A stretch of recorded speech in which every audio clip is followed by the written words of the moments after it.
Saiba como o cérebro da criança aprende assistindo este vídeo. Então, a questão é, tudo começa pelos olhos. Então, percorrer, saber como esse desenho de uma determinada letra, ela entra pelos olhos, né, desse estudante vidente, e como ele chega por meio desse fio condutor, que é o nervo óptico, e vai para trás do cérebro, na área occipital, e ele recebe essa imagem, depois essa imagem é levada para uma associação e um processamento na área de Wernicke. Isso é fundamental para o professor entender, porque esse processamento é diferente nos cérebros daquelas crianças que estão ali na frente, da mesma relação do processamento fonológico, auditivo, e nessa construção lexical desta linguagem na área de Wernicke. E aí a gente fala dessa escola e pensar nessa escola de que nós precisamos preparar essa criança com essas conexões, 1, 2 anos, 3 anos, 4 anos, mas não significa que ela esteja na prontidão neurobiológica, na área cortical da consciência, para começar a ler, para começar a escrever. Então, antes dele ler e antes dele escrever, ele precisa ser preparado, esse cérebro precisa ser preparado. É como eu sempre falo, o único cérebro que tem a possibilidade, por ter neurônios altamente especializados de metacognição, dos processos cognitivos, para o desenvolvimento do aprendizado da leitura, somos nós humanos, porque nós temos um neocórtex altamente desenvolvido para essa possibilidade. Nós não vemos outros animais não humanos com essa possibilidade da leitura.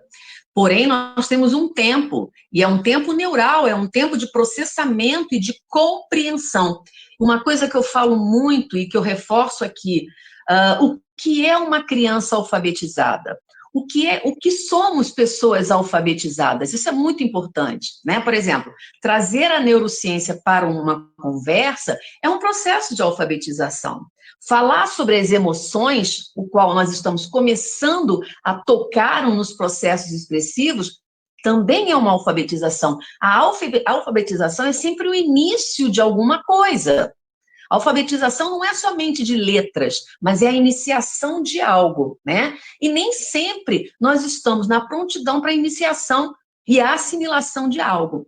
Então, quando é que nós podemos considerar que essa criança ela está alfabetizada no processo do reconhecimento das letras, dos fonemas, desse som? Quando ela traz a consciência. Ou seja, quando ela consegue associar a imagem, quando ela consegue associar o som, quando ela representa essa forma de linguagem e traz para a área cortical frontal, que é a área da consciência. Então, muitas vezes, essa criança reconhece a letra, reconhece a sílaba, reconhece a palavra, o som, mas ela ainda não compreendeu o sentido e o significado. Ela pode até ter uma velocidade de leitura, e às vezes as pessoas ficam, ele está lendo muito bem. Tá, mas pergunta para ele, o que ele entendeu daquele trecho que ele acabou de ler? Ele não entendeu. Então, a alfabetização, ela passa pela compreensão. E às vezes a gente tem uma criança de 6 anos, lá na primeira fase do ensino fundamental, né, ou nas primeiras séries iniciais, e que ela está lendo, sim, ela está reconhecendo todas aquelas letras, todas aquelas sílabas, todas aquelas palavras, todos aqueles fonemas, mas ela não tem a compreensão da metacognição. Não compreende o que está lendo. Eu não considero essa criança ainda alfabetizada. Eu considero que ela tem uma leitura, vamos dizer, uma leitura prévia da relação dos gráficos, dos sons, mas ela ainda não está no processo de compreensão. E uma outra coisa importante, até hoje, nós que temos um cérebro adulto e que fomos alfabetizados, enfim, até hoje a gente está nessa fase de alfabetização. Já reparou que quando você está lendo um artigo, você tem que ter uma concentração, e um livro, você volta para se concentrar, você volta para... Então, a gente tem essa possibilidade, dessa flexibilidade cognitiva de ir e voltar, ir e voltar. A criança, não.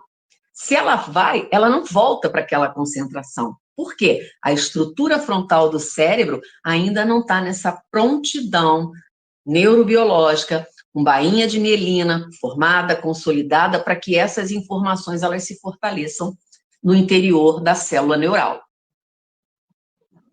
Então, a questão da alfabetização, ela é muito mais refinada, Danilo, do que a gente possa imaginar. Tem um livro muito bom que eu deixo aqui como uma sugestão, que é o Neurônios da Leitura, de Derrame, né? E que eu vejo que é um livro extremamente importante como um livro, vamos dizer, base para os alfabetizadores de crianças no momento inicial, né? A Simone está dizendo que é complexa. Sim, acaba sendo, Simone, uma questão complexa, a Simone Stella, que foi a que entrou agora para mim. Mas não é complexo, na verdade, ele é um processo fisiológico. A leitura é um processo fisiológico, né? Agora, o mecanismo da automação é só fazendo. Então, essa criança precisa ler, ela precisa, vamos dizer, treinar, ler, treinar e exercitar o tempo todo. Perfeito, professora. Chegaram algumas perguntas aqui. Eu vou dar uma lida rapidinho. Simone nos perguntou, Simone Stella, como conscientizar os professores dessa importância de se entender a neurociência para a aprendizagem? Olha, Simone, professora Simone, eu não sei se a gente precisa trabalhar a consciência dos professores para entender a neurociência. É muita coisa que o professor tem que compreender. Ele precisa saber lidar com o seu estudante. Ele precisa, antes de tudo, ter um autoconhecimento da responsabilidade que ele tem ao outro, com o outro perante o outro no processo da educação. Porque eu vou dizer uma coisa, ensinar é fácil, porque ensinar é passar instruções. Eu quero ver a gente transformar tudo isso em educação. Então, as pessoas, primeiro de tudo, precisam saber a diferença do que é ensinar e o que é educar, né? A gente tem muitos ensinantes e poucos educadores, porque para ser educador, nós precisamos internalizar o nosso processo de ser professor, sem dúvida, né? Então, Simone, não é a neurociência que nos trará soluções para os professores.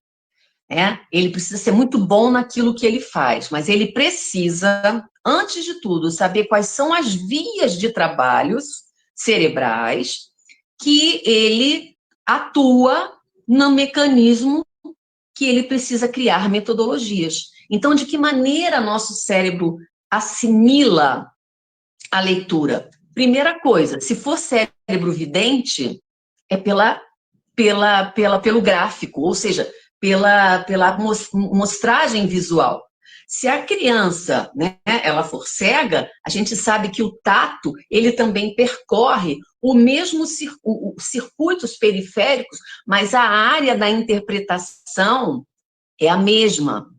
Então, o professor precisa estudar, sem dúvida, e muito. E você? Como incentiva a prática da leitura nas crianças aí em sua casa ou na escola? Conta pra gente nos comentários. Se você quiser algumas dicas sobre como motivar sua criança a ler ou entender como neurociência e educação andam juntas, me fala no comentário que eu posso produzir uns vídeos sobre isto também.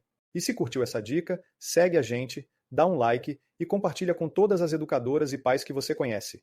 Vamos juntos estimular o prazer da leitura nas crianças. E se você quer fortalecer a leitura de suas crianças, aproveite que eu coloquei para download gratuito meu livro Consciência Fonológica na alfabetização e no letramento infantil. Acesse escribo.com/ebook e baixe agora.